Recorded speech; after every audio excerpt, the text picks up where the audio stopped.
Are you living with disappointment every day? It seems each and every day, each and every week, something that I was looking forward to gets canceled. Now, these are relatively minor disappointments for me, but I know of people who have even greater disappointments. Maybe some whose lives have changed, their work situation has changed, and they've gone from being just furloughed to being permanently laid off. Disappointment turned to anxiety for many of our neighbors.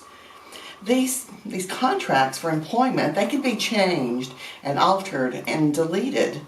So what can we turn to when our stability is shaken in times like these? Could it be that instead of trusting in our contracts, we trust in our commitments? Contracts are devised for mutual benefit, and those can be broken.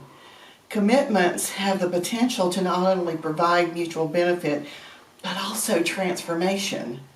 For married people, you make a commitment to another person and you legally form a new entity.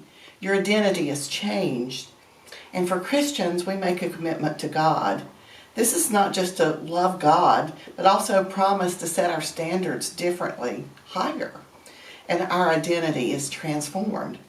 For most of us, that has meant a commitment to a specific church, a place where we go and practice the embedded rituals of hearing the story of God's people and the sacraments of Holy Communion and baptism, the practices of singing hymns and sharing our joys and sorrows among people who genuinely care for us.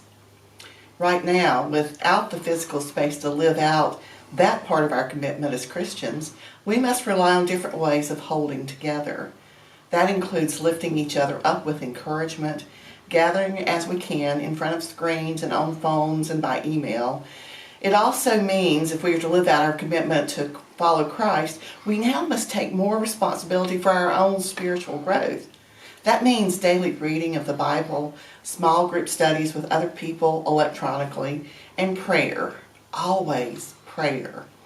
So if you're living with disappointment, whether in big ways or small, remember that those around you also may be experiencing disappointment and hurt. We're physically separated, so we must be even more spiritually connected.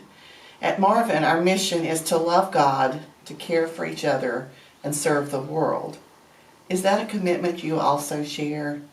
I invite you to lay your disappointment at the foot of the cross, and from that vista point, to look at your neighbor's disappointment and find ways to serve the world around you. In prayer, in financial support, in a card, a letter, or a phone call.